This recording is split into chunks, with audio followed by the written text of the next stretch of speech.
Hello, folks, and welcome to Last Man Standing. I'm Dan Hallfield, and if you like that theme music, it is on my eighth album over on Bandcamp. All you have to do is pretty much just either go to Bandcamp and type in my name, or go to Google and type in my name, and you'll get a confusing number of links. But one of them will be for my Bandcamp site. So, let's have some ado here. Here comes Bill. Here's a big round of applause for Bill. Yes. And here we go. I was hoping that John would come across too. He might yet, but who knows? It's interesting. This used to be the thing that Joe Dog would end the show on Stupid O'Clock, and we'd just all hang around and keep going. But then I remember those days. there were so many times to where people were not in the mood to stick around, and I am a night owl, so we just decided that we'd have our own little after show, and I would be in charge of it, and it would be a separate thing from Stupid O'Clock. And a lot of the Stupid O'Clock people that were regulars and still are just kind of stopped showing up because it's after midnight and we're letting our hair all hang down. Well, it's kind of like what Stupid O'Clock is to the Tonight Show with Johnny Carson. Last Man Standing is to the Tomorrow Show with Tom Snyder. Ooh. You had to really stay up late to watch Tom Snyder. Mm-hmm. Especially back in the 70s when the Tonight Show was still 90 minutes. Yes. And didn't drop down to 60 minutes after 1980. Well, and it's always interesting that when I was a child, I always wanted to be a late night talk show host. And when I was a teenager, it kind of focused into being, I wanted to be Johnny Carson. And then nowadays, here I am. And I've got my own late night talk show.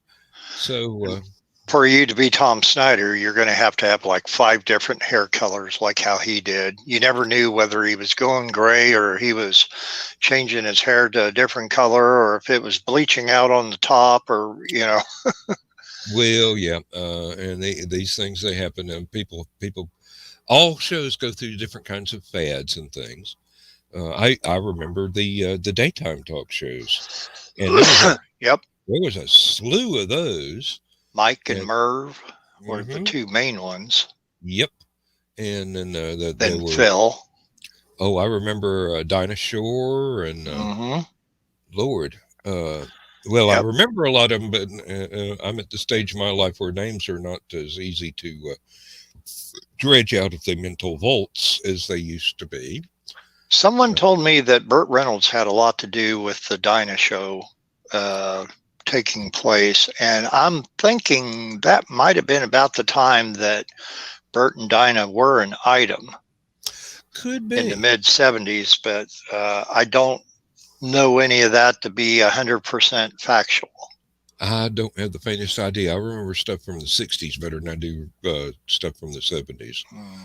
Because I was in college in the 70s, so it's natural some of my memory has been destroyed since then. Occupation. And I believe, wasn't Merv Griffin, he had Arthur Treacher as a co-host, didn't he?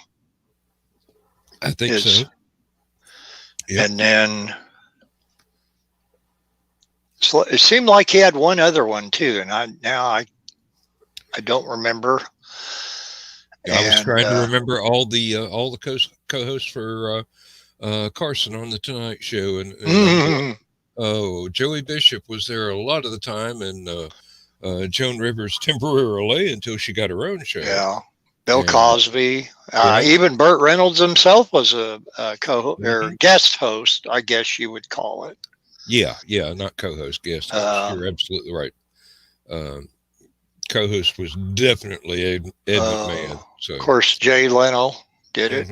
a number of times, and I think that's what led to him grabbing the reins permanently after Johnny Well, left. it wasn't so much as grab. It's like uh, David was Letterman was pretty well established with his own show, but uh, Leno wasn't. And Leno's a really good stand up comic at that time. And may Hmm. still be. I don't know. He's gone into other things, but Yeah. there just didn't seem to be a talk show interviewer that could hold a candle to Johnny being able to ask Oh, no, these not at questions. all. But I think if the person that Johnny would have wanted to take over for him had not kind of inadvertently screwed him over about her getting her own show, would be Joan Rivers. And I think if that never transpired, Joan Rivers would have been taking over as the host of the Tonight Show after Johnny left in 92. Yep. But because of her squirreling away her own deal with her show and Johnny finding out from people other than her, I think if she called him and said, "Hey, I got this gig now." I've been offered my own show. How pissed are Yeah. you? Yeah, I think he would have gave her his blessing. I really would. He Yep. might have been a little disappointed that, Yeah. she would not have took over for him because of everybody who didn't want him to leave. And then when it got closer and closer in the final months, it was really becoming quite apparent to everybody, hey, this is all about to end. Yep. And I desperately wanted to be there in the last month or so for, just to Mm-hmm. see one from the studio audience. But, at that time, it was just not financially possible for me to Right. fly out there and be in a show. So, you know, And I don't consider, well, I mean, you talk about the daytime ones. There were, who didn't have a daytime talk show in the this is true. 90s? This is true. There were a lot of things. Uh, they had to fill time in between the game shows and the afternoon, not nighttime news, but early afternoon Right. news and the soap operas and things like that. So there talk shows were competition for soap operas. Oh, man. Yeah. You had So, Geraldo, you had Phil Donahue, you had Rosie O'Donnell, you had, um, that famous lady from Chicago, whose and name backwards is Harpo. mm, And that, um, coincidentally, after her show ended, they shut the Harpo studios down. hey, and here's Josh. Hey, Hey, hey. Josh, Howdy, howdy. did you just wake up? No. Or do you watch a monster movie with Kimberly? Something like that. Christmas movie. Well, that's just about as scary, especially them Hallmark ones. Godzilla's Christmas movie. Yeah. Except for the one that Donnie Most is in. I gotta make that exception to the rule. Donnie, your Christmas movie is wonderful. He's got a new Hallmark one out. Ralph Mouth, who I'm friends with on Facebook, and I have not seen it yet because I don't have the Hallmark channel. But I tell you, Bill, just make a list of the people you're not Facebook friends with. It'll take a whole lot less time. Yeah. I mean, your Facebook friends with the big names that have ever been. He's done a lot lately. I'm just so tickled with how his career has evolved, not only as an actor and a director and a singer. He's done movies left and right, and he teamed back up with Anson Williams again. Yes, Ralph and Potsy are together again. They did something together, and he's done stuff in the past with another one of my Facebook friends, Hee Haw Honey Misty Rowe. Mm-hmm. And because she's a wonderful singer and easy on the eyes, yes, like what Josh was telling me about somebody else earlier today. but yeah, but Donnie, he's just God. You think he's got to sleep sometimes. I don't know when. during commercials. Probably.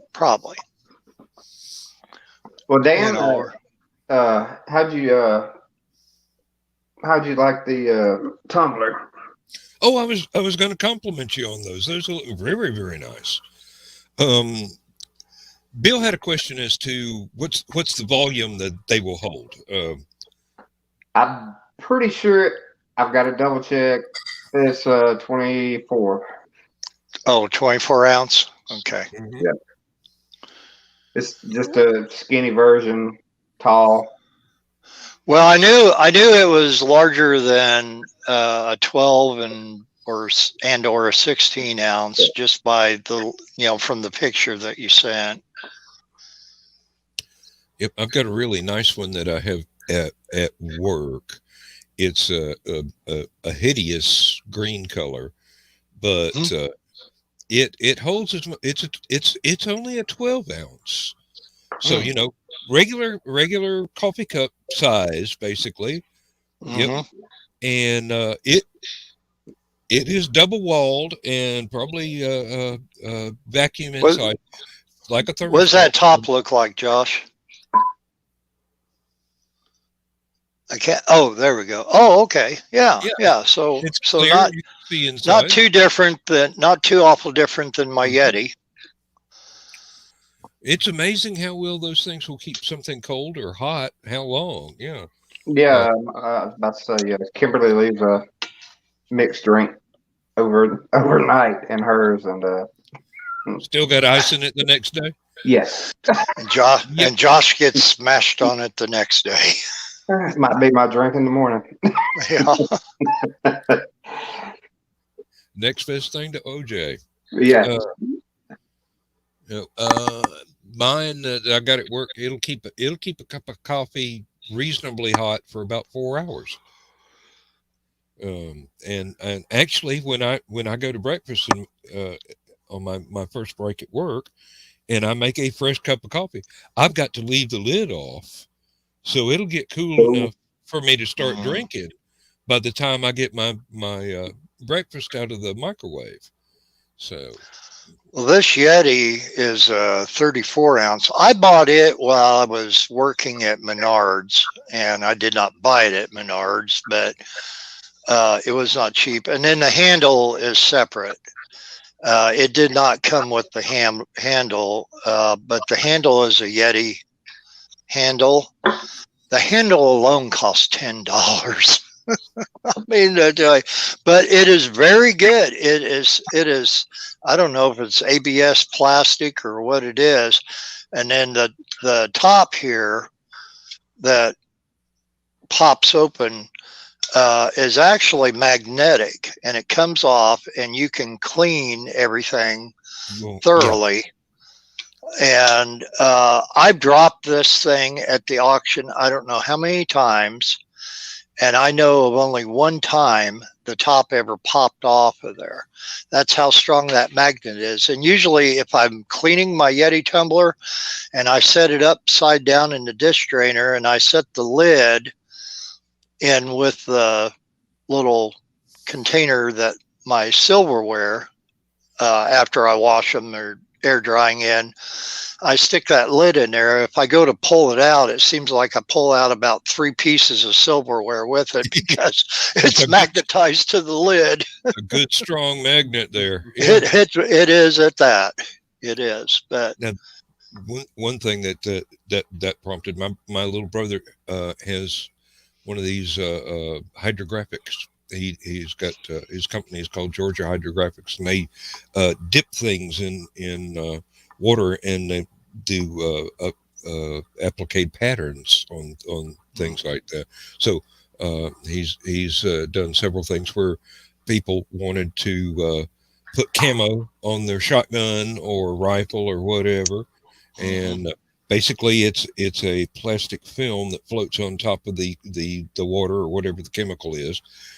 Dip it in, and when they pull it out, the plastic applique sticks to the surface. He's done Oh, deer cool. skulls and all kind of things like that. Another one of his sidelines is he had a pickling bath, basically. So at one time, I was going to have him do the frame and other parts of my motorcycle, and have it be completely brushed chrome, Mm. gas tank and all. And that would have been pretty, but the front forks, uh, there was a crack in part of the frame that holds the front forks together, and I was afraid that the bike would come apart on me going down the highway. So I parked it, and then Lindsay and I got married, and um, it was one of those things where she was, I want to keep my husband alive. Don't you dare ride that thing no more. Mhm. And, but imagine that in a British accent rather than my Southern one. And then yeah, it's I really ought to sell the darn thing to somebody so they could take it apart and put it back together again, having been refurbished. Yep. 'Cause Give it a new life. it certainly would not run now because it's been sitting Mhm. at the edge of the woods for 15 years. Oh, wow. Yeah, I mean it's just one of those things. Um, I was going to do it myself, and then I discovered that a lot of the plastic parts had degraded, even though it was in the Mm. shade all the time. It's still enough UV to get in there to where the hydraulic brakes and the hydraulic clutch reservoirs had a little plastic window in there so you could keep the fluids leveled off. No longer would hold fluids, so you got no brake and no clutch, and the little side pieces and stuff like that. And basically, if you had to pull the side plates off and check something underneath, you're going to be putting back bits and pieces of the side plate because Mm. it was not made of stuff that was going to last forever. So at at one time, I had bought a Tri Magnum, which is a motorcycle engine with a special handmade A-frame that hooked up to the front end of a Volkswagen Mm. with a fiberglass body all the way around it. So it's a three-wheel car, Mm-hmm. basically. And it had air cylinders to raise and lower the cockpit so you could get in and out of it, and funky lights all over it, and all kinds of things. At, I bought a pig in a poke. It was supposed to be in drivable condition. I was about to take a bus to someplace up your way, Bill. I don't remember exactly where, and then drive the darn thing home. And the guy goes, "Oh, no, you don't have to do that. I'll trailer it to you." So he drives all the way down here, drops it off in my yard, and within 15 minutes, they're gone. Mm. And I had the suspicion something was wrong. It had a blown head gasket. And you have, Oh. in order to get to the motorcycle engine, body shops, motorcycle repair shops would require me to take the fiberglass body off of it entirely, truck the frame over to them, let them rebuild or replace the engine, and Mm. then I would have to truck it back to the house and then put it all back together again myself.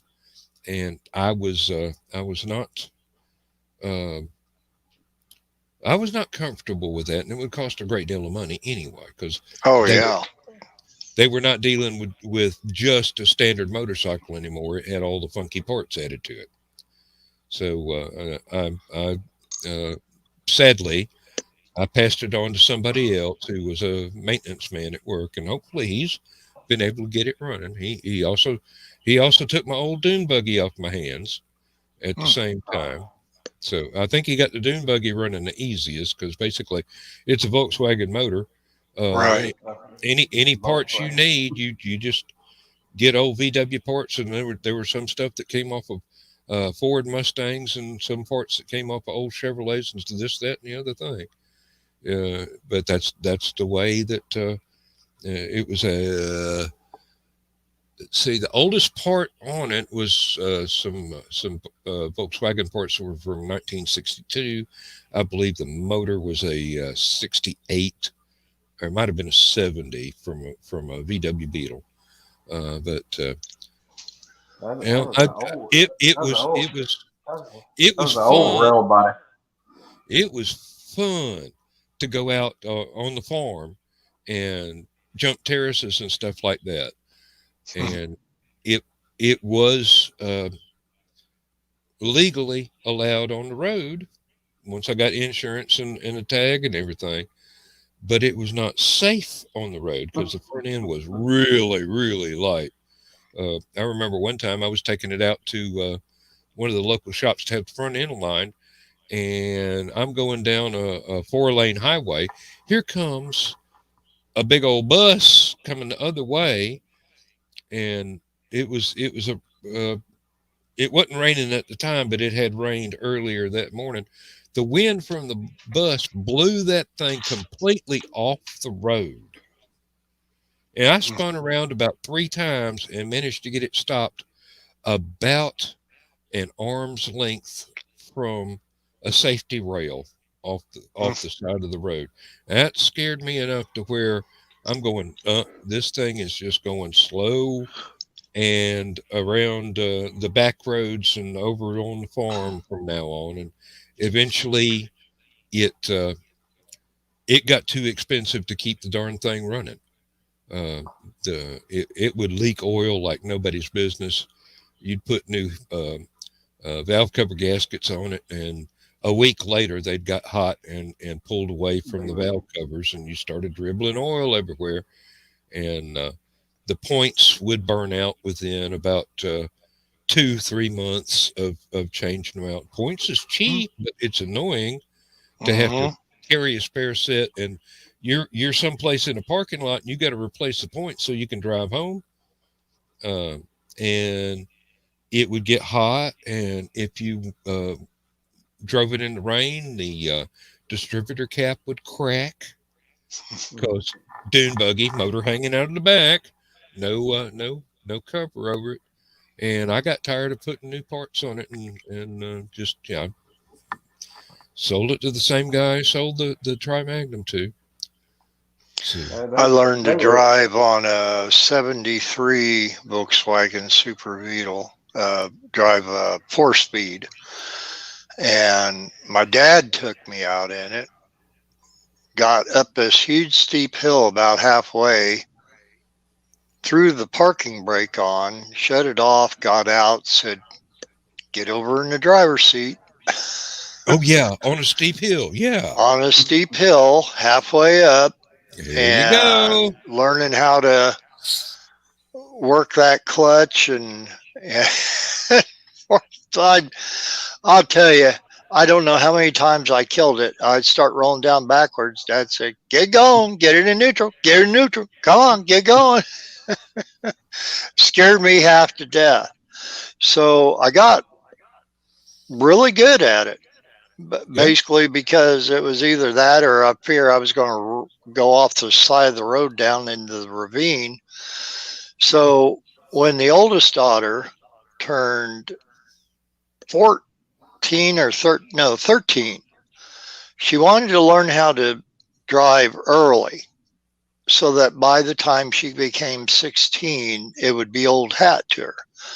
So I thought, okay, I'll take that as a legitimate enough reason to take you out, teach you how to drive. So her mom had a 88 Ford Tempo.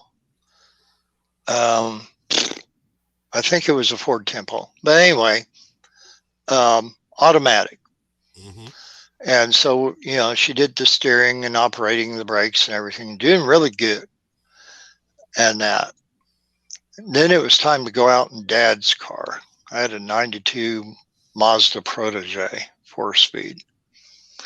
And I could travel halfway across the country on fumes. And I love that car. But I thought, Mandy, you're going to learn how to drive a 4-speed, because at that time, now this was back in the mid 90s, I said, you don't know if you might be out with somebody in their car, and what if they get sick or ill and you got to drive them to the hospital and they have a 4-speed. Mm-hmm. You got to know how to drive it. You may never want to own one, and I'll never make you drive this one again after I teach you how to drive it. And so what did I do for her? They're outside of Rockville, steep hill there in Park County, went halfway up, threw the emergency brake on, got out, said, there you go, get over. But as it turned out, I ended up being more scared than she was. She was doing the same exact thing I did when Dad pulled it on me, but I was more scared because she wasn't recovering from it as quickly as I did. And I'm thinking, oh my God, we are going to go down into a ravine. But she eventually got the hang of it, but it just petrified her, to the point that her mom said, let's just go ahead and take a break from her learning to drive a 4-speed right now. Mm-hmm. She's only 13. She's got some years yet before she's got to get behind the wheel. And I said, okay. And plus, I didn't want my car wrecked either, or anything to happen to either one of us. And so I said, all right, we'll put this on the back burner and we'll take her out in the Ford and let her. And she did really well with that. And then about a year and a half later, she was in my car. The wife was driving it. About this time of the year, there was snow and some ice, slushy snow on the ground. And she came up to a 4-way stop a little bit too quick, hit the brakes, slid into the intersection, and a big truck with a snow bear plow blade on the front of the truck came up and smashed in the passenger side door. Hit it so hard it pushed the top of it out. And thankfully nobody was hurt in either vehicle. Well, not like anybody's going to be hurt in the truck, but yeah, it pretty much about did in. I made that car drivable till I found something else to drive, using tons of duct tape to duct tape up every little crevice and hole. But it was going out at that point. There was major oil leaks and everything else. When I come back, I'll tell you how I learned to drive and what I learned to drive. And I was started off at 12 or 13. So, okay. Yep. And I will be right back. Well, while he's gone, Josh, what was your first car that you learned to drive on? And was it automatic, 4-speed, or? It was a 5. I think it was a 5-speed. It was 5-speed? Yeah. It was a 91 Ranger. 91. Okay. Yeah. Learned how to drive it in the middle of the field. Well, you had less things to hit out there. Yeah, get in it, and go. Well, I actually had a 1970 Ranger, which was automatic, But that was back when Ranger was a full-size truck. Yeah. It was a big old monster.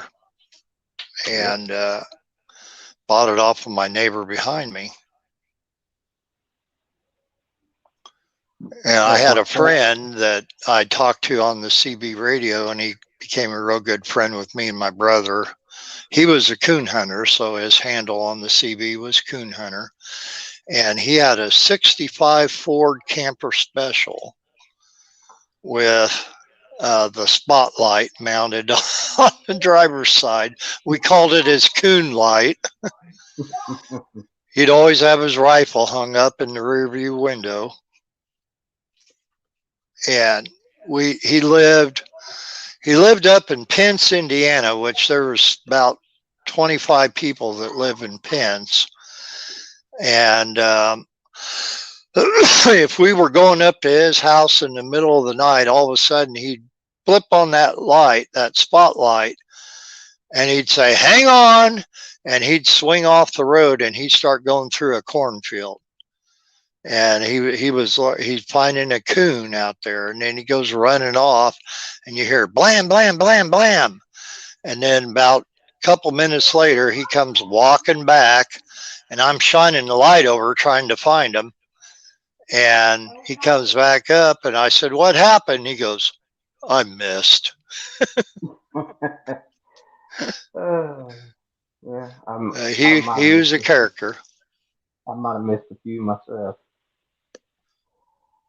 But yeah, y'all talk about them doom buggies. Man, they used to be so many on the roads down here, mid '90s and well, early '90s to mid '90s. People used to just drive them like a daily driver. I mean, Yeah. but you don't. I don't remember the last time I've seen one now. Well, I saw one just back in October during Covered Bridge Festival over in Park County, Indiana. Somebody had a fully restored dune buggy, metal flake in the paint, everything, and he had a for sale sign in there. I did not ask him how much. He didn't have. When they don't have what they're selling it for on the for sale sign, you know it's probably a little bit more than what you may be able to afford. Yep, more than what you're interested in paying. Yep. Well, I was gonna say, Kimberly's cousin got killed on a 4-wheeler, a 3-wheeler. Yeah. Back when they were popular. Yeah, those things got, if not banned, then phased out of production once enough accidents and injuries and fatalities came about, and it's probably a good thing. Back in the late '80s, we had over in Fithian, Illinois, which is 5 miles west of me, right along the railroad tracks, they used to have dirt strips through there that the kids would ride their mini bikes and 3-wheelers and 4-wheelers on. And one of the kids there was out on the 3-wheeler, had a helmet on and everything, but he flipped it, and it ended up on top of him and killed him automatically. There's been a lot of cases down here about that, and people were going, we'll just buy the 4-wheelers from now on, and it was amazing how cheaply you could get a 3-wheeler, but how difficult it was to get any kind of insurance. Oh yeah. Yeah. Okay. Here's how I learned to drive. As a lot of people are aware, I grew up on a farm, and there was a GMC pickup truck, 1967, with 3 on a tree, and I had to learn how to drive that in a field so that we could pick up hay. And my daddy'd be throwing hay bales up there, and the rest of the family would be in the back of the truck stacking everything up, and we'd take it to the barn and put it away and go back out for another load. We'd drive it out in the field before we bought the combine. Had a small amount of acreage of corn, and we did, everybody out there um, pulling the corn off the stalk and throwing it in the back of the truck in the little trailer that we used, and I'd be the one driving it around after we'd cleared out the area right there that was within throwing distance of the truck and trailer. Mm-hmm. And then there was the tractor. Started out with a little bitty Ford. Uh, I believe it was an 80 Uh, so it didn't even have the huge number on it, just a little bitty thing, Right. you know. And the place where they had rented a little old garage on somebody else's property was about 2 miles from the farm that we actually owned at that time, the first farm we had.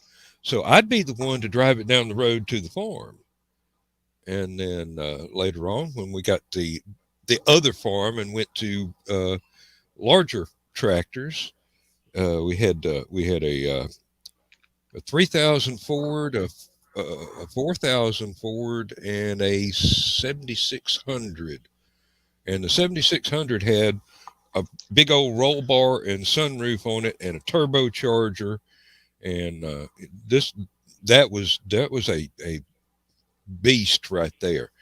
But we wound up using all three of them. Had a dump truck to take grain to the the feed mills and stuff like that. And I had to learn how to drive everything because I was the oldest child, and Daddy'd be combining stuff and fill up the dump truck, and I'd have to take it halfway across the county or into another county, depending on what it was that we were harvesting at the time and where the best prices were. Get it unloaded and get back to the field, hopefully before Dad had managed to fill the grain bin on the combine. And it didn't take that long to just fill up one grain bin on the combine, and it took you could get 5 or 6 combine loads onto the dump truck. And there were times when we'd be out there in a field of soybeans, and I'd have a truckload, and I'd drive off about 15, 20 miles to the feed store and get it unloaded here and drive back. There's one place off the side of the road where a guy had an old red Massey Ferguson tractor with the vertical muffler coming out the top. And as that day, as I drove by, I could watch kudzu climb up the side of the tractor and spiral around that thing. Each trip that I went to kudzu was a little bit taller. That stuff grows about 3 feet 3 feet a day, basically. So yeah, it's seriously, and we had a lot of places that we had rented that had not been plowed since World War II or Korea. Mm-hmm. And then there were a couple of places that had not been plowed since the Great Depression. And we had to clean all that off, all the growth. Some of it was kudzu, some of it was blackberry briars, some of it was just sawbriars. I got really good at having the bush hog behind the tractor, going round and round in an ever decreasing spiral, hanging off the side to keep from getting ripped to pieces by the sawbriars. I was about to say, you probably got good at picking briars up your legs. Well, I got good at avoiding getting briars in my legs. Yeah. You know, I basically started off. If I wanted to stop the tractor, I had to grab a steering wheel, stand up, and push down on the clutch and the brakes because my legs were too short to push them all the way to the floor. And With if I stayed seated, but Well, one Bill, of the best ways to learn how to drive, if you can, if you don't have access to empty parking lots, is get out there in the middle of a field and go ahead and learn how to use that transmission, learn how to work the clutch, and just there's nothing for you to hit. The biggest problem is learning how to use the clutch and the brake and the gas pedal and not burn the clutch up. Don't burn the clutch out because Yep. that's an expense. And I had to get a one replaced on the. I had a '92 Mazda Protege. I was talking to Josh about while you were on hiatus there. yeah. But anyway, yeah, they were expensive hmm place, and I told my wife, I said, if you can't learn how to work that clutch, you can't drive the car. And my car was the nice 3-year-old car. She always wanted to drive it, but man, she would pop that clutch. Something horrible. I got thinking about if anybody tuned in the last 5 or 10 minutes and they're thinking, what the heck are they? Listen, it was like, yes, folks, this is another Saturday night, Sunday morning edition of Ag America on Last Man Standing. And I'm sorry that, Thank you for tuning in to tonight's farm report. Farm report. Yeah. Lord, I remember getting up in the morning on weekends and watching that, while Orion the coffee was brewing Samuelson and Max, what was Max's last name? He's still on there. I couldn't tell you. But they did all that all across the country. And Big O finally retired after being in WGN for over 50 years as of about 5 years ago. Oh, and we got all the farm report, all the farmers magazines too, trying to keep track of trends. And we could walk into the local tractor dealer and everybody knew Daddy's name right there. I mean, it's hello, Mr. Hollifield. What can we do for you today? And he just looked at him and go, it's a Ford. I need parts. Bill, see, I forgot about. You asked me what I drove first. See, I forgot about tractors. Yeah. And my granddad, all he had was Ford tractors. And I have a Fordson wrench in the kitchen. Old one. Yeah, they are collectible. And a buddy, I had a bunch of Model T Ford tools, and then I started collecting Fordson tools because of the tractors. And my buddy found a metal Fordson toolbox that would mount right behind the cab of the tractor. And you kept all that in there. And then if something happened out on the North 40, you had your tools right there to work on your tractor. Yep. And some of those. We learned real easy that the little bitty toolbox on the fender of a Ford tractor is not anywhere near big enough to cope with something that could go wrong in the middle of the field, 20 miles away from anything that you could get to. Probably enough to jury rig something until you could get back to the better set of tools. Or no, we actually had a it wasn't an ammo box, but it was something metal box just like an ammo box, but a little bit bigger, that had some of the more necessary extra tools, and it was bolted on the clutch plate, the little foot plate behind the clutch. It didn't interfere with you using the clutch, but when something broke that was unexpected, you were really glad to have the extra tools along. I can't remember the exact numbers, the size. I mean, but Granddaddy had 2 Ford, the big tractors. Had it was like a red, pinkish colored big tractor, and then it was a small tractor, like a small thing tractor that he would use to break up like the back end Oh, of the. I mean, it was basically like a frame with just a freaking motor on it. that was red. That wouldn't be a Ford. That might have Oh been yeah, a I know that. Farmall or a Massey uh, Ferguson. International Harvester And that's it. case, Yep. That's what I Case thought. I said, IH. Hmm. yeah, that's the international case. Oh, when we'd been farming for several years, we got this catalog once with uh, White was the name brand, and Hmm. I mean these were 4-wheel drive. All 4 tires on them were the big back tires, and they even had one that was hinged in the middle. And I'm looking at it and I go, if that thing can't pull a chisel plow 16 feet wide behind it, I don't know what would. Look like you could pull a redwood tree out of the ground with it if you had a long enough chain to keep from getting hit in the head. Oh, that was a monster. And Daddy said, "Yeah, that's a pretty one right there. I wonder how much it cost." I think he went and looked in some catalogs or something, or went up to the tractor supply place, not the tractor supply store we have now, but it was a tractor dealer. And when he found out how much it cost, to go, yeah, that'd be nice, but I don't believe we're gonna get one, not this year.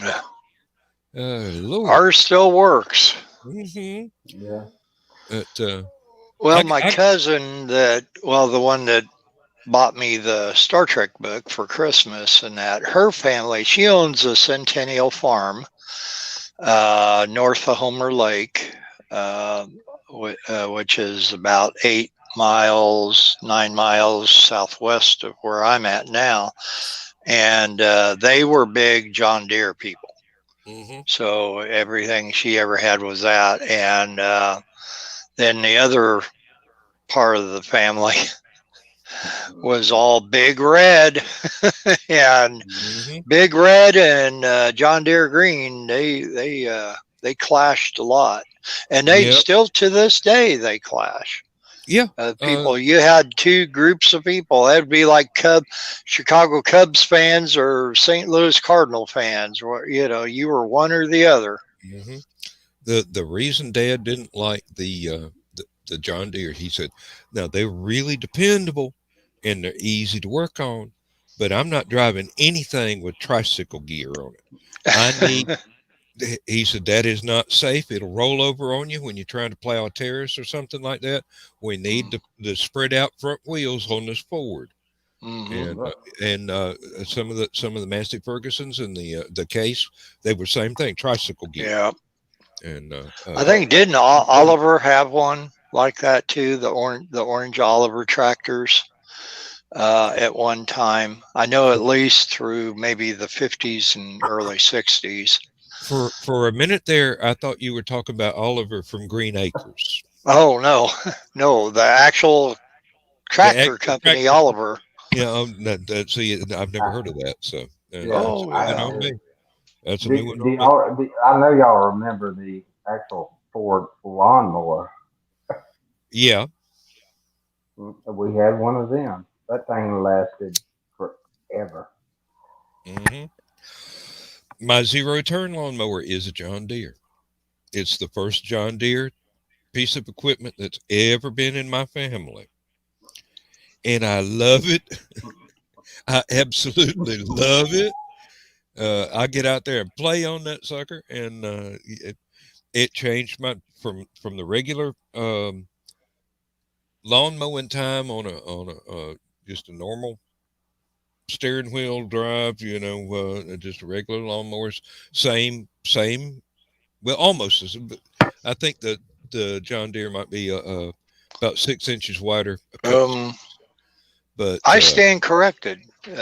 Olivers were not orange tractors. They'd almost put you in mind of a John Deere, but yeah, they did have the the narrow tricycle gear, yeah. old tricycle. Yep. Mhm.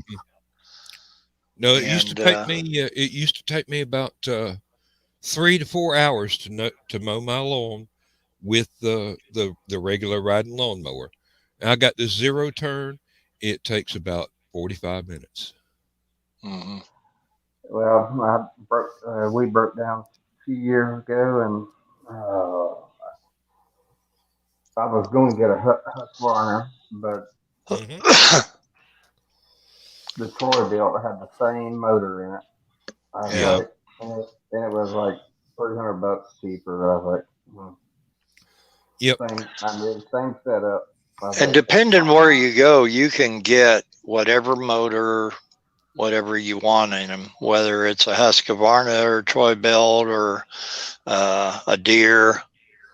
Uh, well, to a certain extent, a John Deere, well, I but was about to say it Well, just depends Husqvarna. on what you like. Husqvarna. if you look on the website, you can get a Briggs and Stratton motor to go in just about anything smaller Oh than yeah, a Toyota. yep. Well, I was about to say Husqvarna and Troy built putting colors in them now. So instead of Well, the Honda. self-propelled push mower that Laura bought this year at Menards for us to take to Elk Grove Village up north, that's got a Briggs on it. I Hmm. I I kind of coached her a little bit, just having the experience with it. But you know, thought I'll let her get what she wants, and it'll either do us really well Or it or won't. maybe not as well or whatever, and it'll be a learning experience for her and for me as well. But Hmm. she actually um, did listen to me as far as the engine part went, and I will have to say that that Troy Belt mower is very reliable for a self-propelled push mower, Hmm. and she does 2.25 to 2.5 acres at her dad's, um, about an hour and a half, hour 45 minutes, just pushing, and it's always been a well all summer long. It's always been a first pull start when it started getting really colder at night because we were leaving it up there. It was a second or third pull start, but it and I always check the oil every time we used it, and put some stable in the gas can Hmm. to just get it to run a little smoother, and it's a wonderful mower for what she paid for it, and she paid some money for it. We've got we got a self-propelled, and after about 3 years, the self-propelled part stopped working. Hmm. Now it'll just barely pull. It's like the cable has stretched and it's not pulling the mechanism all the way up. So I have thought about Probably, going and moving the stop on the cable there where the actuator is, Believe it or not, and pull it a little bit tighter. the yeah, because mower it's the that we belt. were using before she bought the new Troy Belt, we had a Craftsman self-propelled that we bought for $20 at the auction because her dad had to have it, and that the same exact thing went wrong with that. And ours, it the self-propelled stopped altogether. But we noticed the same thing on with that course. So you can Yeah, actually buy that replacement cable, yeah. and it's not a lot to put No, on. no, We it's had. not. It's really easy. It's like a couple Hmm. of screws on the frame to keep the cable attached to the handlebars, Hmm. and it's just one loop at the carburetor and one loop at the actuator lever, Yep. and that's all. That's all. But I thought before I spent that $5, I'd try and uh, uh, move the stop Mm. so that the cable was actually tighter.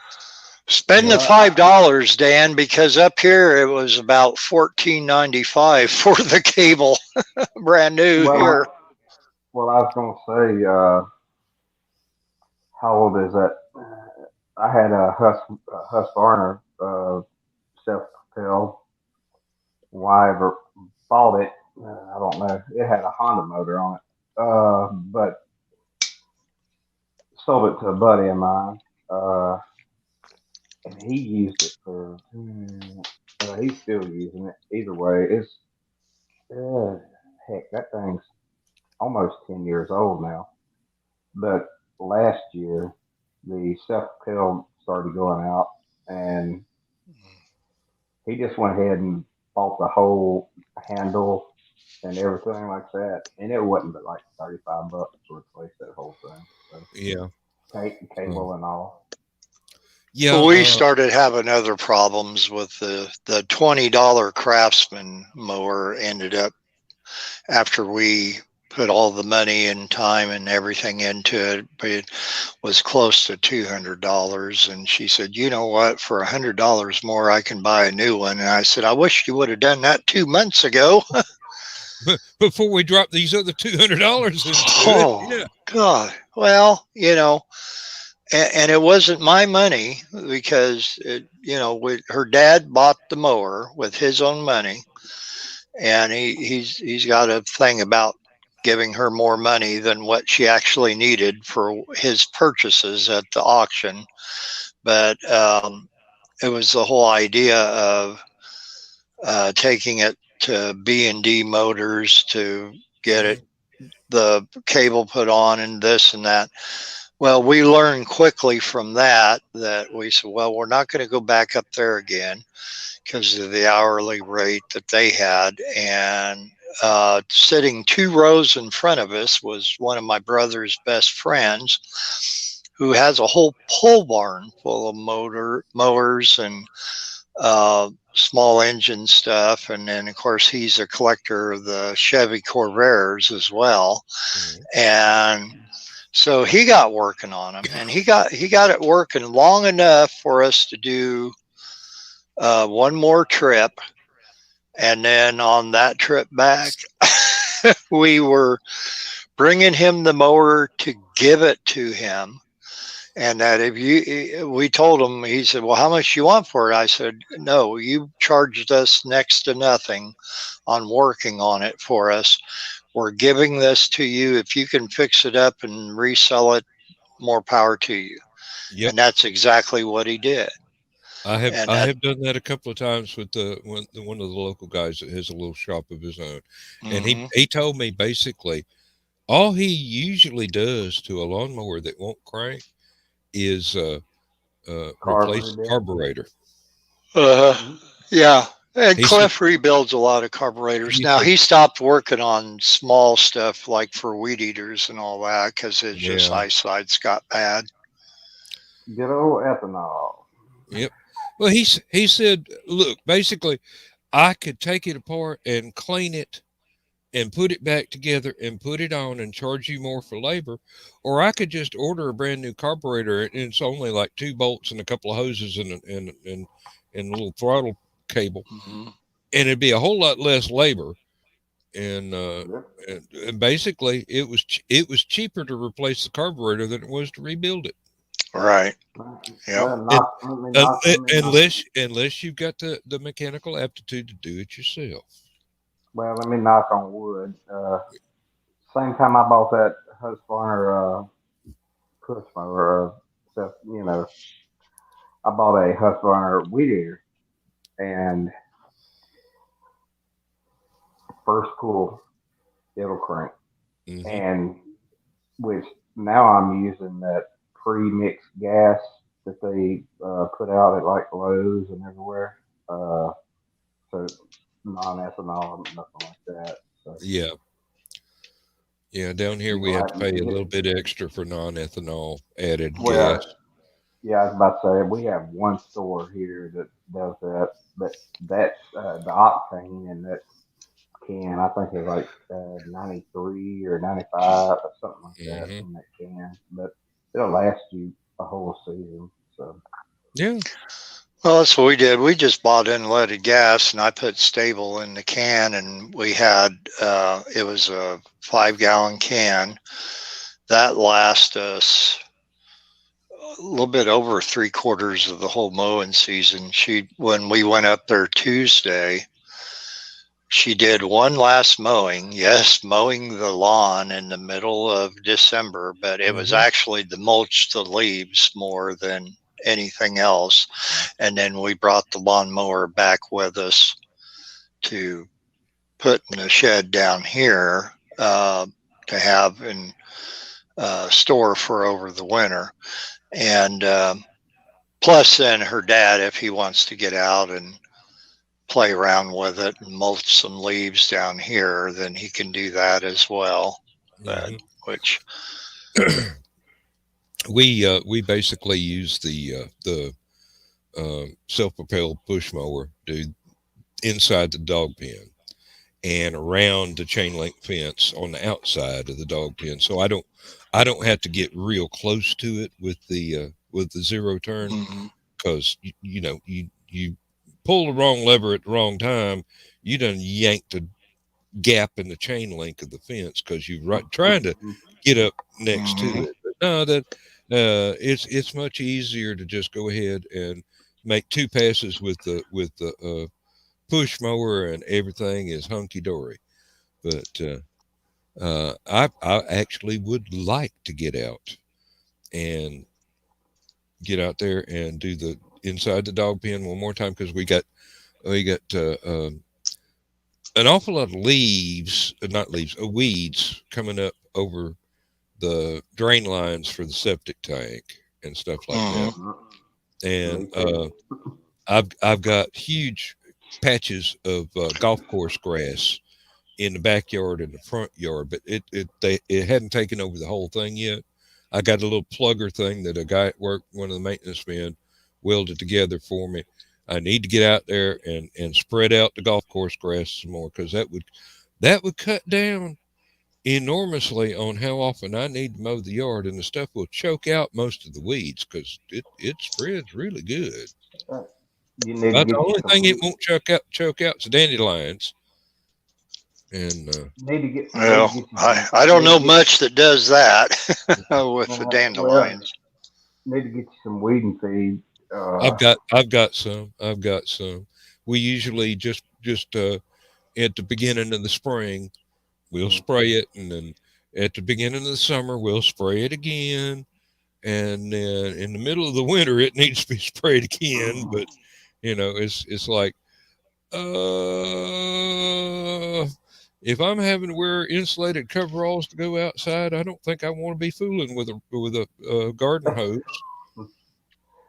Well, I was about to say. I've done that before. I don't know what brand you're using, but the one I use is granules, and it works really great. The one we get, it's bottles filled with granules, and you hook it up to the garden hose and just hose everything down. And I have to be very careful not to get on the violets and the one little patch of honeysuckle that my wife wants to keep because it's so pretty. And I'm going, honey, that thing is going to take over the entire chain link fence. And I treat honeysuckle like creeping Charlie. That's just, it's got to go. Well, we've got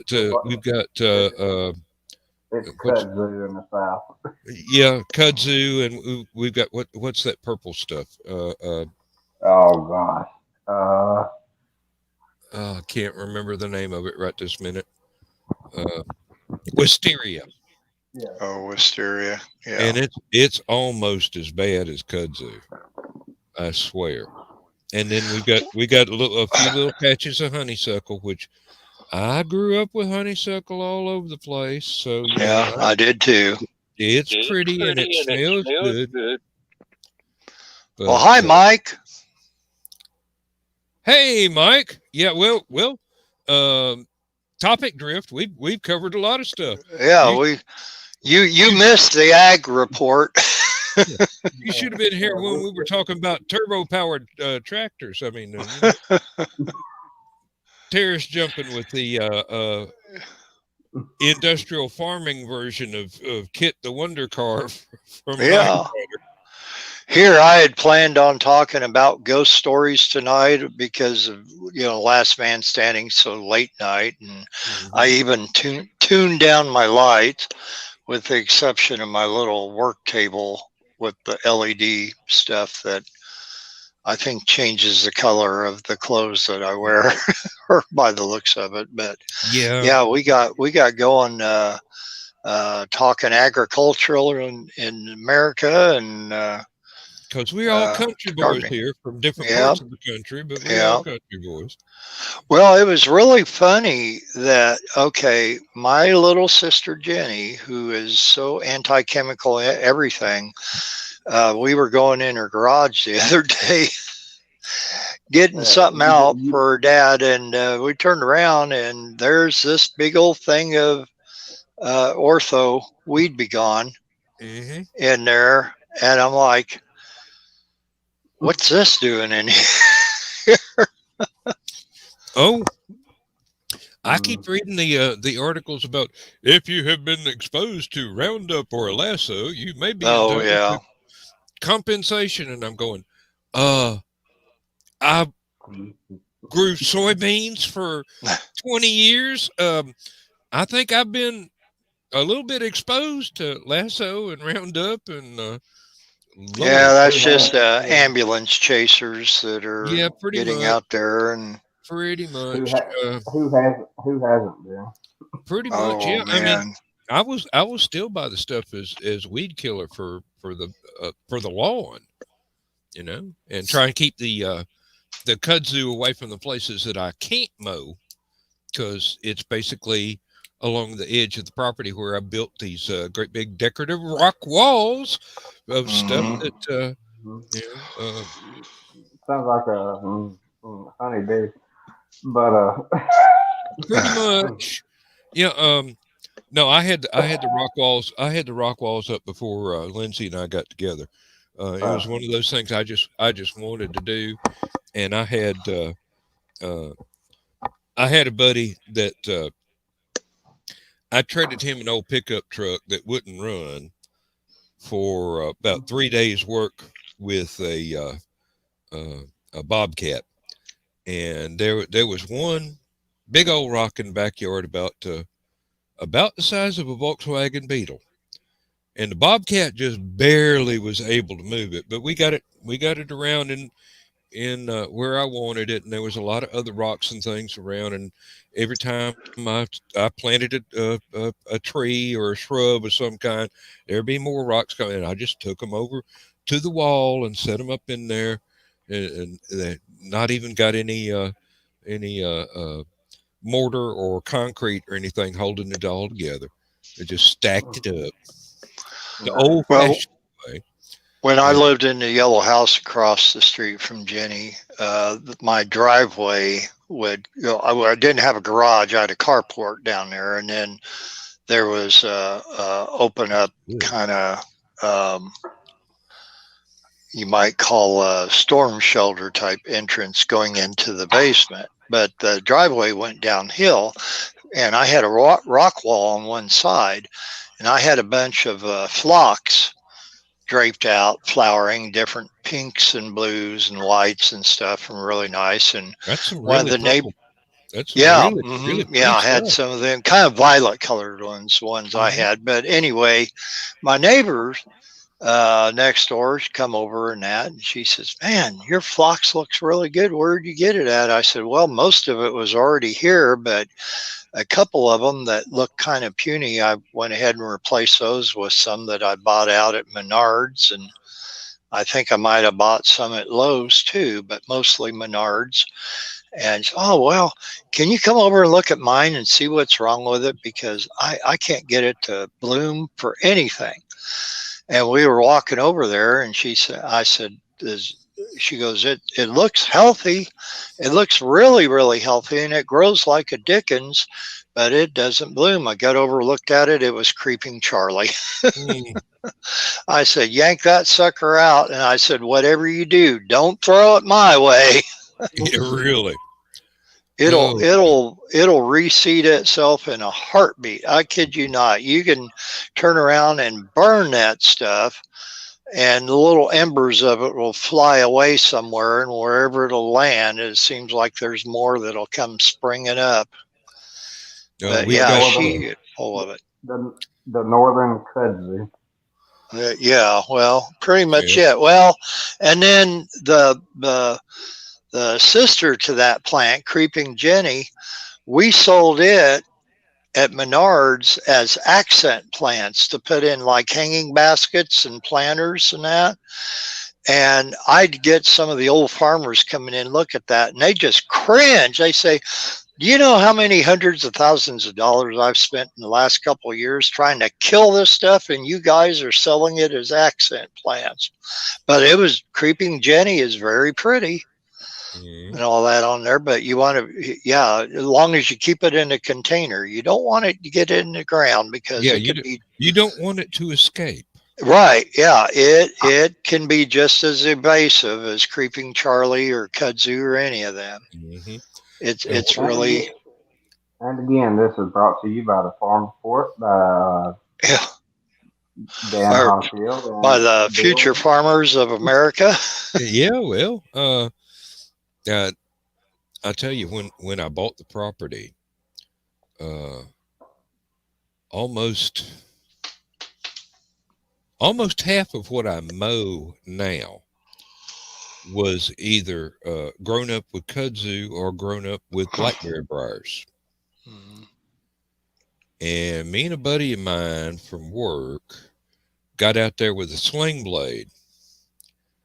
And when the sling blade broke, instead of going and buying another one, we just started using a shovel and started chopping all this stuff down. And then I started going over it with a lawnmower after we'd cleared past. I discovered a 16-foot tall cedar tree in the backyard that I didn't know was there because of the kudzu and the blackberry briars and all that. Now around the edges of the yard, I'll let the blackberry briars grow. They're not on my property, but they kind of hang over, and we can pick blackberries. Right. But and on mom and dad's and on the family farm, uh, dad before he passed away had gotten in the habit of mowing around the blackberry briars in the fields close to the house. Like, yeah, him and mama in their 70s are going to go out there and pick blackberries. And oh Lord, uh, there are wild plum trees in the area, and for a long, long time there was a plum tree planted on purpose in the backyard behind the kitchen on the farm. And Daddy finally got tired of if you didn't pick all the plum, if one single plum hit the ground, there's going to be another plum tree coming up within 6 months. He took the tractor and the logging chain and pulled that thing out of the ground and took a shovel and filled in the hole. Um, and then we had deer coming up in the yard, and they would break the lower branches of the peach trees and the apple trees and stuff like that, climbing up to get the fruit. And then there's a fig tree that we planted in the front yard that nothing really tries to eat it. That's Not something I missed. not That's even the something I deer, missed. but now it's about 30 feet tall and almost as Ooh, big around at the base. Okay. That thing's been there for almost 40 years. Some fig preserves. Oh, And see, Jenny's got a tree. It's a, I call it a scrub pine. It's just a worthless pine tree, and she does not believe in trimming up from the bottom like how a lot of people do. I could actually out right outside my bedroom window. They're facing Oakwood Street. There's a couple of them up there, and they've cleaned them up. She swears up and down it's going to kill them, and I said, no, it's not. But I said, if you don't do something yep. to take care of these trees, they grow to be gargantuan trees, and then they starts dying out from the inside out. And that's exactly what it was doing in the base Hmm. And of it around there. And they have a bad habit of falling towards your house. Yeah, and as tall as it is still actually because it's still there. She keeps saying she's going to cut it down now because she says, "Oh, it's dead." Well, her dad went out there and cut out the dead out of it, and left a little bit of a hole, but it by all means didn't do anything to the tree that wasn't already done before. He just cut the dead out. But if it fell, it could have easily fell right through the trailer, right through the meadow. If it fell the other way, it would have demolished her house because of it being that close. And like I said, it's a scrub pine. It's in my book, it's no good for nothing. It's not like it's a Fraser fir or a Douglas fir or anything, a spruce or something like that that's desirable. And we got plenty of them around here. I got a sweet gum. Oh Lord! Oh geez, those are worthless. Yes. I need to lay it down. I mean, you can't even build a good fire with them things. No. Nope. It needs to be laid quick and get going. Yep. I'm all the time, and my wife is all the time going around and trying to cut those off with the limb loppers when they first spring up. And if she sees them small enough, she'll pull them up by the roots. But most of the time, we don't even see them till they get about 2 foot tall, 3 foot tall. Sure. And so, I get out there with the limb loppers, chop them off as close to the ground as you can, and hope it's in a place where you can mow over to keep anything else from coming up. But I've got some that's full size, and I wish I could afford to have a tree trimming or a company come out and cut every sweet gum and every pine tree off of my property. Leave the oak trees and the cedars and stuff like that. I've got one oak that's probably 30 foot maybe, and then that's close to the house, and then that dadgum sweet gum is probably 45, 50 foot. The trouble is, by the time they get that size, the companies that come out and cut the damn things down, they want $1,000 per tree, and more if you have the stump ground away. 10 years ago, I had a 35. Something else. 10 years ago, I had a 35-foot elm tree cut down. They cut it down, cut it up, but left the stump. I said, I don't care if you leave the stump, just cut it as low as you can to the ground. So the stump was only about a foot and a half tall, and $495 cut it down and hauled it away. I thought I was getting by with highway robbery because they come out and they brought a boom truck, everything to do. And I went to work one morning. Yeah, went to work one morning. The tree was there. I came back 8 hours later, 9 hours later. The tree was gone, nothing but stump and a little bit of sawdust to sweep up. And these guys did a good job. And that, but the Dutch elm disease, and it started splitting up the tree, and then the city started saying, you need to do something about that tree, and I know what they wanted me to do.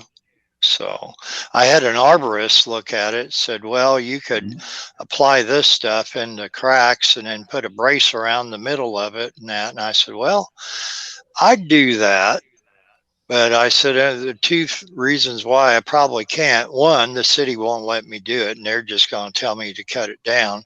And two, all these bad tornadoes and that would get through here. I don't think a brace and that would hold that up for a prayer. Yep. And I don't want it falling on my house. We had 2 huge ones when we moved up here. 75. My grandfather had given us 2 elm trees off of his property that were probably about 5 foot tall. And he had one for me and one for my brother, and Dad planted them both in the front yard, and that was just one of them didn't do very well well, it did well for a long time, but provided a lot of shade because it was planted on the west side, and so they cut a lot of the afternoon sun out of there, and I'm sure plant was a good home to many a birds and squirrels and coons and everything else. But Yep. Bill, I'm gonna have to say I'm about to start shooting squirrels. They was I almost bought a little wire rim corn on the cob holder for the squirrel corn, and you just hang them on there. But I had it in my cart, and I had a bag of squirrel corn in my cart when I was at Menards today. And then I turned around and I put it back because I got to thinking, where am I going to hang this up? Well, I'm going to hang it up on my shepherd's hook, and I just could see the squirrels tearing down the shepherd's hook to get at this little ear of corn. So I thought until I figure out a better place to do it with, and then I put plenty of stuff on the ground for the squirrels anyway. So well, that's where I throw my dove feed out, and the squirrels are like taking over that. Yep. But the good news is they're really good with dumplings. Yeah. Well, right now I'm still only seeing sparrows and wrens out there. I've not seen the cardinals yet or the starlings. Whoa, you got a Josh, check your earbuds. Is that on his end? That the echo is? I hear the echo. I'm good now. Yeah. Okay, I don't hear it now, so. Yeah, when I said starlings, I was hearing it feedback, and I thought it came from his, but it's good now, though. Yeah. Wow. But I know they will be coming, and that I got a tube feeder. I use the songbird mix, and then I mix the nuts and berry mix in with the songbird mix to put in the tube feeder. And then I got, thanks to Laura, she went to Rural King and got me enough cakes of suet to last through half the winter. Yep. Yeah, but you got to be careful with that bird seed. Some brands are not quite picky what they put in for filler. We had bird feeder hanging from the laundry line in the backyard, and went out there during the spring after having all winter with the birds throwing stuff on the ground and whatnot, and here I find 3 pot plants growing up underneath the bird feeder. And it's still illegal in Georgia, so I had to get rid of that stuff real quick, and I basically just mowed over it. I didn't do anything else with it. Dan, those police are not going to believe your story about the pot plants grown from your bird seed. Well, they did. They do. We haven't had a block and tackle with a hemp rope on it that had seeds on it, and in the barn, the seeds sprouted. I was about to say, Bill knows about my corn that was growing. Yeah. I had volunteer corn stalk grow right up the side of my shepherd's hook. Yep, there was corn, and it had an ear of corn on it too. There was corn. There was a lot of millet. Hmm. which is much shorter, but still a part of the bamboo family, I do believe, just like corn. Well, But Yeah. I sprung to buy it's a Pennington brand um, on the Songbird mix, and then also I did the same thing for the nuts and berry mix. And they have a little they have a little bit of millet. I can't remember what the mix is on it, uh-huh, um, but they have some millet. They have cracked corn, uh-huh, black oil sunflower seed, bleach sunflower seed, safflower uh, safflower seed. Always have problems saying that, yeah. but and then the nuts and the berry mix is something a little bit similar, but then they have a lot of different uh, Nuts and uh, berries.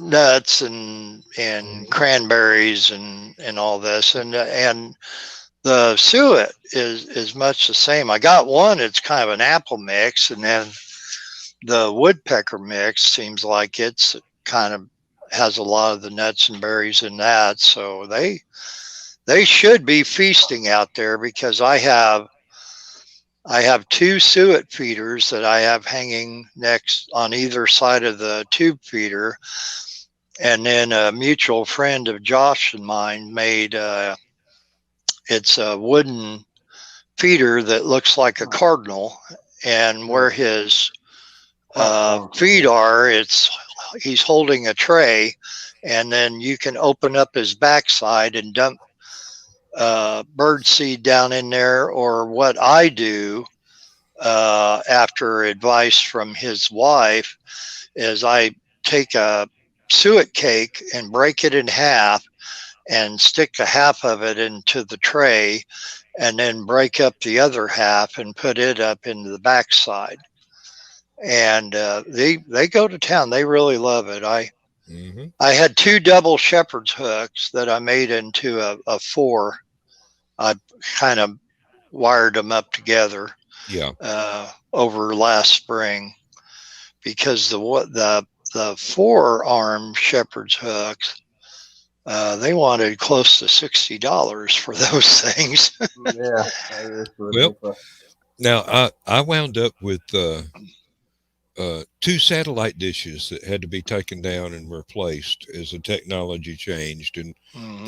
they got old and whatnot.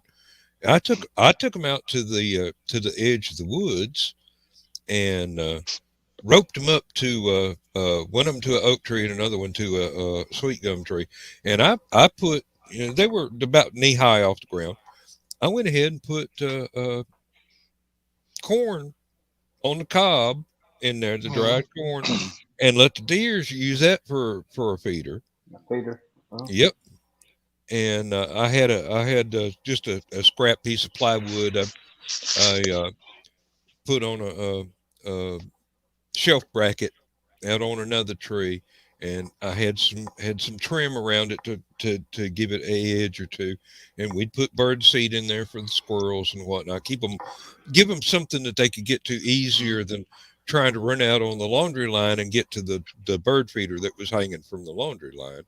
And everybody was happy. Uh, I yeah. bet. Yeah, eating out of a satellite dish. Well, I have a concrete. I did drill some holes in the middle of it so any rain would just drain right out. Sure. Yeah. Yeah. So Well, they um, I bought a concrete bird bath that looks like a big sunflower. The hmm basin of it looks like the bloom part of the sunflower, and um, bought that for $25 at one of our local garden centers over in Danville. Oh, I want to say back in the late '80s, maybe. Yeah, I still have that to the day, and it just sits on top. It's got a little groove in there, but yeah. it just sits on top, and it is so heavy that I don't even have to lay it down for the wintertime. I leave it set up. When I stop putting uh, filling it with water when it gets too cold and freezes over. And I don't have I used to have a bird bath heater, but when I moved, I have nowhere to plug it in now, where it's at. So I just let it go dry. And it's so windy out here anyway, it goes dry a lot anyway. And then I just put food out there into that, and that's where the birds, or I mean, the squirrels jump up, and they just sit on the edge of the bird bath and feast all day there. That's like their table, their Yep. dining room table. I've actually seen somebody made a little bitty squirrel sized picnic table and fastened it to their chain link fence, and Mm-hmm. it had a little trim around it so that you could put uh, bird seed and whatnot on the picnic table, and the squirrels would climb the chain link fence and sit there at the picnic table. I'm Yep. going, Well, that is the coolest idea, I swear. well, And naturally the birds would go there too. I imagine. I mean, I've seen photographs. I haven't done it myself, but it does seem like a sensible plan to keep the squirrels away from the the bird feeders that, like I said, hanging from the laundry line. Jenny well, bought me one at Lowe's that looked like it was a wooden porch swing, but the seat of it, the base was mesh wire, and you could fill it up, and birds or squirrels or whatever they get in there, and you see the thing swinging back and forth like a little porch swing, and Hmm. they're swinging and eating. Just a well, like swing it. that. Yeah. Yeah, that's a good song, John Anderson. Uh, but yeah, I think I sent Bill a picture earlier of that fat ass squirrel that likes to come to my back door and wanting food. Mm. Yep. He, I he's a squirrel on the public aid there. Yeah, welfare squirrel. Well, for yeah, it, does he hold up a little cardboard sign say, yeah. saying we'll bury acorns for meal or whatever? We'll Yeah, annoy he's you got. for food. Yeah. Let's go, Brandon. Well, now you got to remember back when we were still in East Tennessee before we ever moved to Georgia. Um, Hunting and fishing was a big part of making the store bought groceries last longer. Okay. So at Sunday dinner would have uh, chicken, free range chicken from the neighbors that was alive and clucking the day before. We'd have rabbit and dumplings. We'd have squirrel and chipmunk. We'd have fish that was swimming around 2 or 3 days before.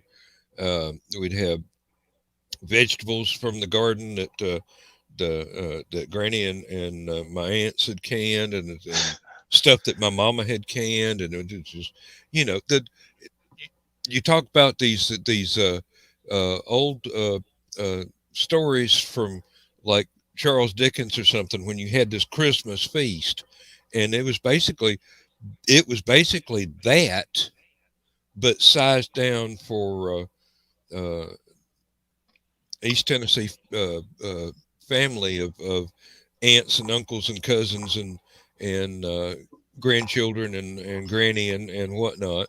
Yeah. Uh, But That Granny I was, Clampett was a good cook. well, I was oh, gonna say, Oh, hi, Carrie. yeah. hey, Hey, Carrie. Nice to see you.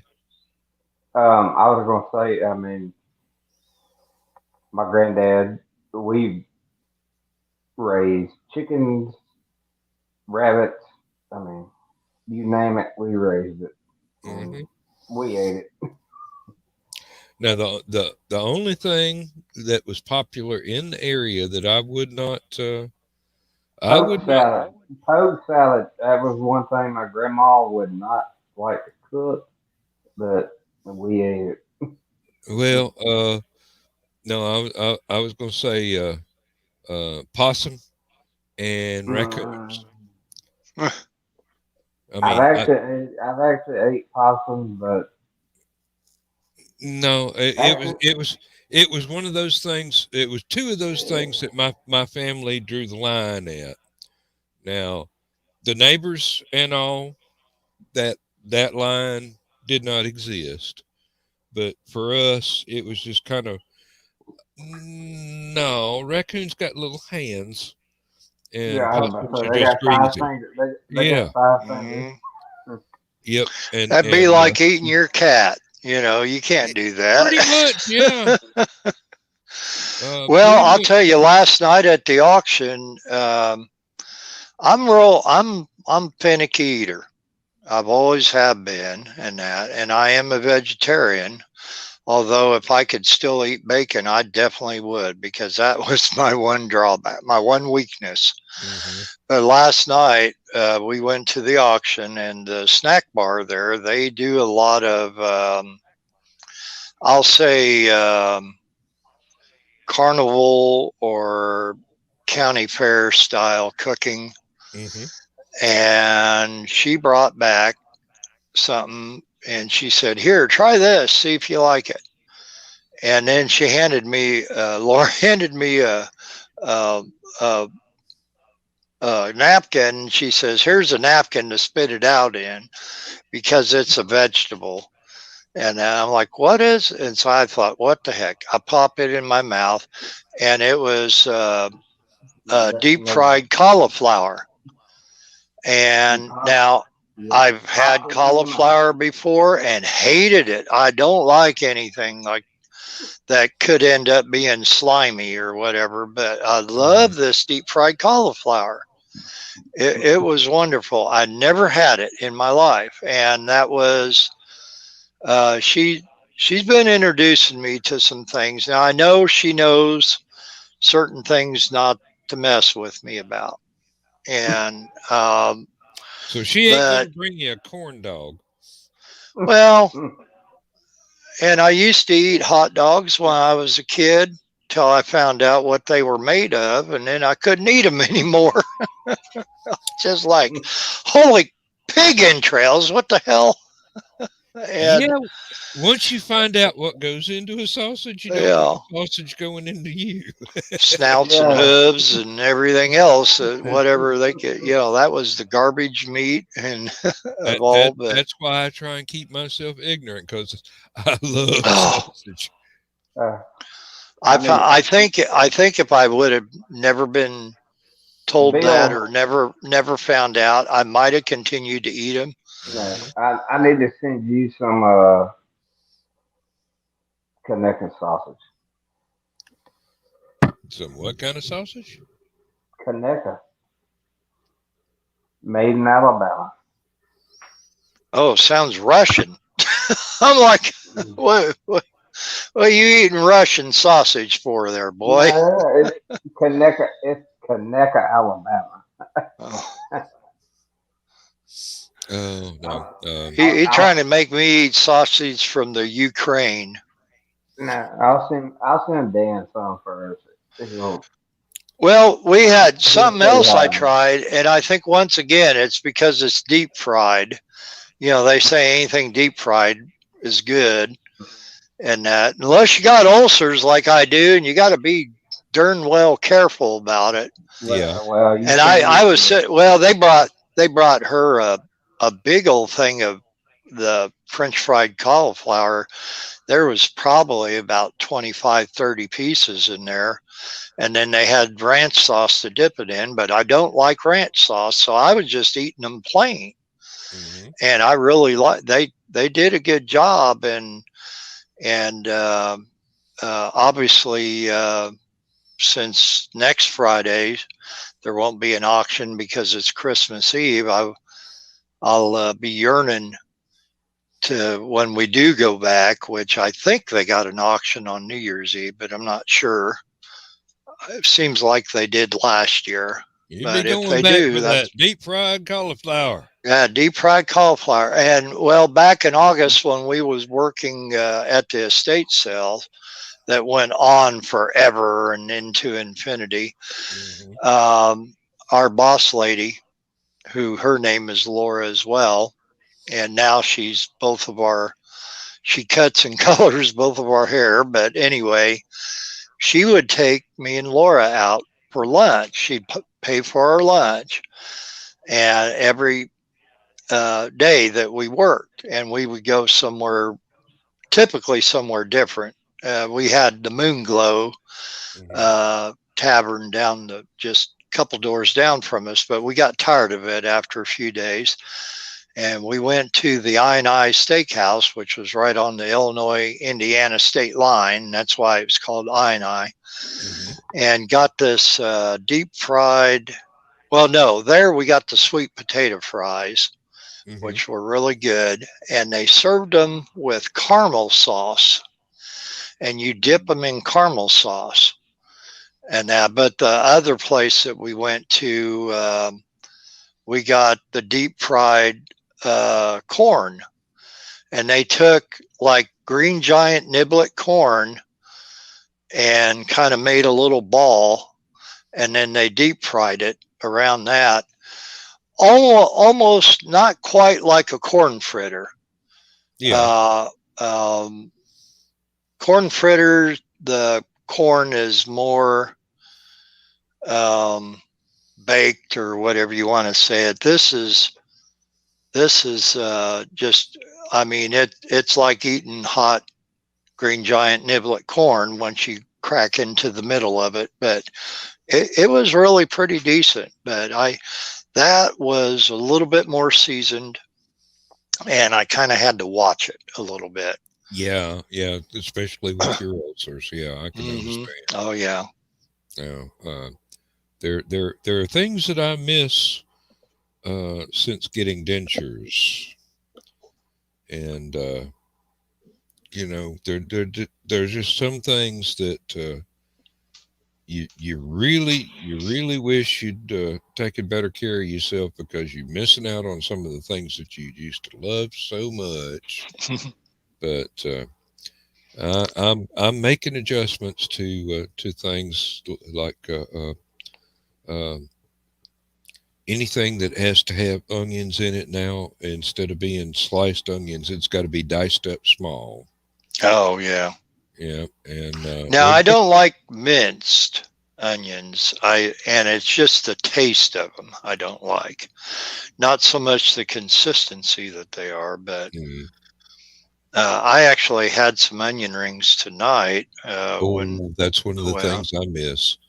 That is one of the things I miss. now Laura's father, who also is without teeth, um, he takes stuff home. He puts it in a grinder and grinds it up, and then he'll eat it that way. He was showing me something today that looked like granola, which I don't know what it was originally, But it looked like but granola. it ended up in the consistency of granola. But I'd seen some other stuff that he ground up where he's throwing two or three things in, and there's meat involved in this stuff. And I mean, it looks like baby food or baby barf, one of the two. I'm not sure which, but that he can eat it that way. Hmm. That's how he gets, because he doesn't he has no teeth, but he doesn't have any dentures, or if he did, he'd been a I just while. I just can't seem to get the dentures to cut through like onion rings or Hmm. just a slice of onion on a hamburger. And there are a few other things like that. It just they don't seem to work as well as the original teeth that I no longer have. So Well, when we go up to Elk Grove, usually about 10:30, we get up to Gilman, Illinois, and that's where we stop at the Pilot gas station. And Laura fuels up there, and then we go through the drive up at McDonald's, um, right across the road. And I'm usually getting breakfast stuff there and getting iced coffee and that, and then Laura and her dad get a McDouble. But then he always takes the pickles off of his McDouble and gives them to Laura because he can't chew the pickles. Now, the actual hamburger itself is soft enough for him to eat. And that's the same when we go to Big Sammy's in Elk Grove before we leave to come back home. When we're getting supper there, he can eat the cheeseburgers or the pizza burgers, stuff like that. They have wonderful French fries there and tater tots, and their onion rings are to die for. And they actually are a whole lot easier to eat. I think probably they're beer battered onion rings and not the breaded kind. I think the breaded kind were usually the ones that would bother Laura's dad more than anything else, and so he would have to grind them up. But these beer battered ones that they had up there, he does pretty good with them. You know.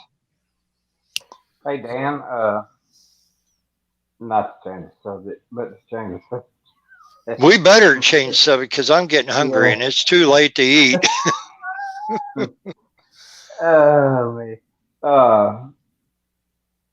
We was talking about them business cards. Did you ever figure that out, or have you?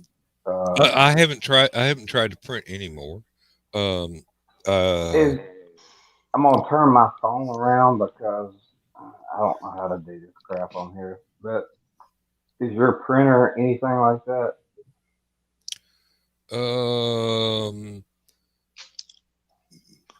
No. Mine's just basically oh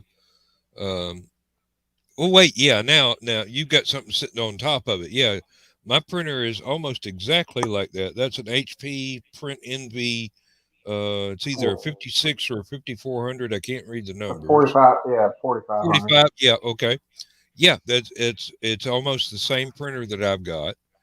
And what I did was I went to Kroger and bought the card stock for making your own business cards. And hey, Joe Dog. Hello.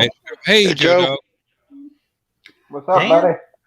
I just jumped in because I got to remind Dan this Friday is Christmas Eve.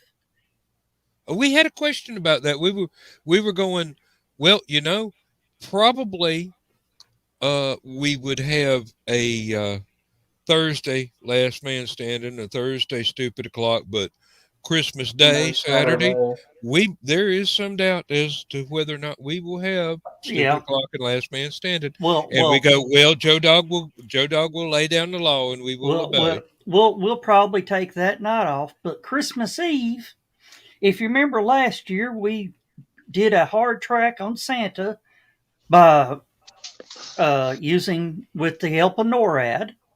And I was just wondering if you wanted to jump in, if you want to do it again this year, or jump in if I do it, or what? I don't have the faintest idea. That's too far ahead in advance to think. I would have to be. No, I don't. What time would you start that, Joe? Probably about dark 30. Yeah, dark 30. Okay. Yeah, whenever NORAD starts their thing, and probably run till maybe midnight. Just hey, J-Dog, did you see? There you go. Don't let my wife see that, please. Got to hold your hand steady. that ain't easy to do at this time of night. Now, I am wondering whether or not Carl and Donna are planning to have a green room. Yeah, well, I'll check with them. Donna said that she was wanting. They were going, but yeah, I was about to say she was wanting. Well, we might. No, but they don't know what time. Yeah, we might have to be in two places at once and have the NORAD tracking, or they probably and the green room at the same time. But that is two different kinds of channels there. Yeah. Because the green room does not go through StreamYard. Yeah. No. But yeah, I just wanted to check with you on that. I woke up and dreamed. I was dreaming we were doing it again. So I thought, What was y'all doing? just sitting here talking about where Santa's at and talking about Christmas stories and Mhm. like we did last time. We wasted a good 3 or 4 hours, didn't we, Dan? I believe so. I believe so. Um, And we had all sorts of people dropping in and giving Christmas messages and all that. Well, uh, I wasn't there last year, so yeah, and some of them were drive-bys, so they just popped in, said something, so, and popped out real quick before we could reply. Yeah. so Joe Dog, are you basically saying that Dan needs to wear the red suit and the red hat there on Friday night? I can't remember if he had. I think you had a Christmas hat on last time, didn't you? I'm not sure. hey, by the way, it's officially my birth. Well, it was officially my birthday an hour ago. All So, right. Well, happy Oh birthday. yeah, happy birthday! Yeah. I forgot you mentioned that. All right, I'm gonna go back to sleep, but I just thought I'd you check ain't with you you ain't on that, going you ain't Dan. you ain't going to sleep. Shut up. Yeah, yeah, I am. All right, we'll holler at y'all later. All right. All Yep. right, All right, Jenna. good See you, night. Joe. And actually, he just popped in to see whether or not I was asleep. Yeah, Yeah. with 3 minutes to go in the broadcast, he's making Mhm. sure that it's gonna do. Is he gonna be awake to shut it off, or do I need to shut it Yeah. off? Is Is it he is ever it here? going to be 6 o'clock in the morning again before I wake up and go? Yeah. I've Is been he on ever here. here like? Oh, Is he ever here like this? Yeah, I don't think so because after the green room last night, I sat up and watched documentaries and music videos and whatnot oh God! Hey, till, I till, I that till went the right minute to I did. bed. till the I middle of did. the morning, and Hey, then I did the same thing, Dan.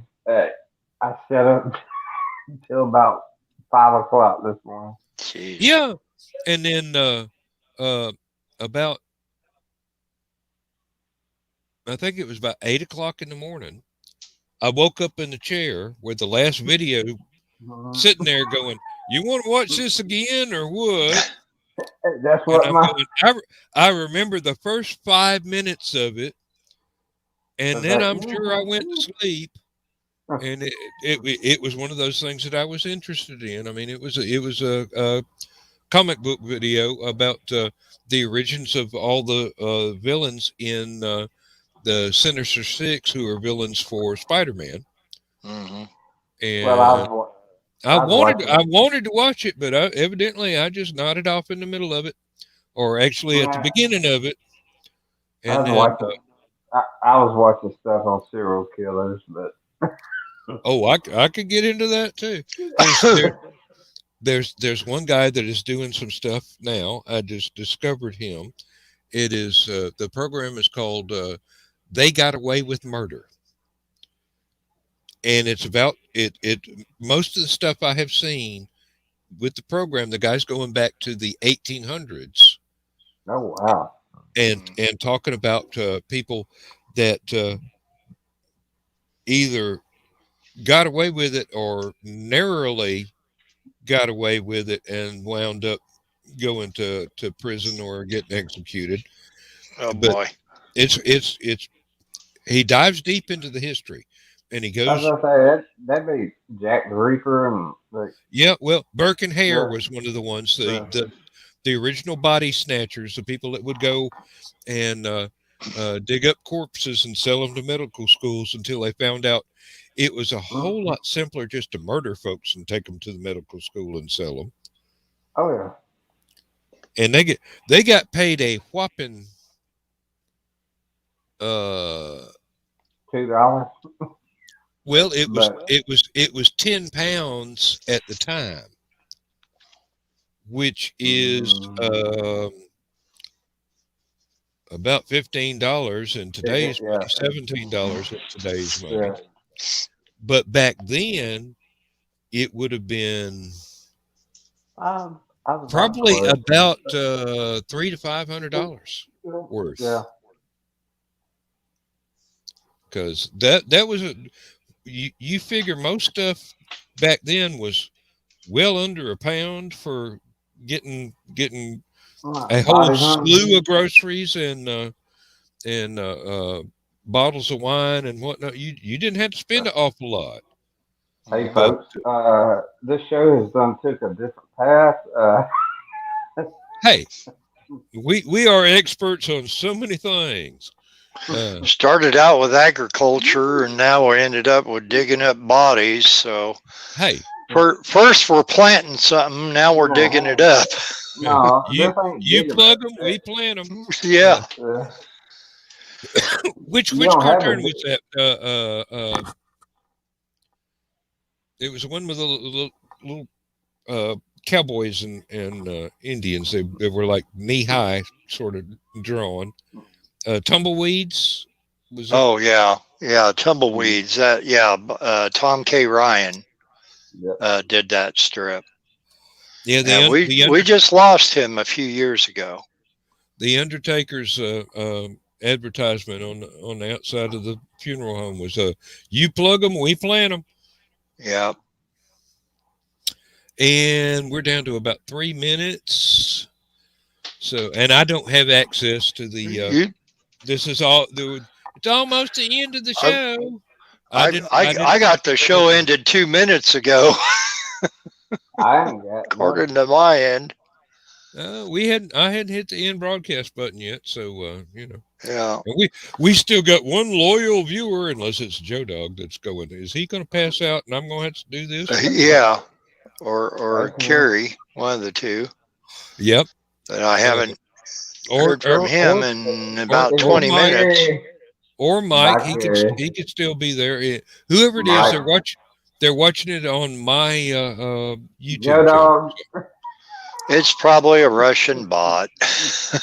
Hey, if so, it's a polite one. They ain't tried to feed us any malware or anything. They're just sitting there watching. So Vladimir and yep. you have a good evening, and we'll get moose and squirrel next time.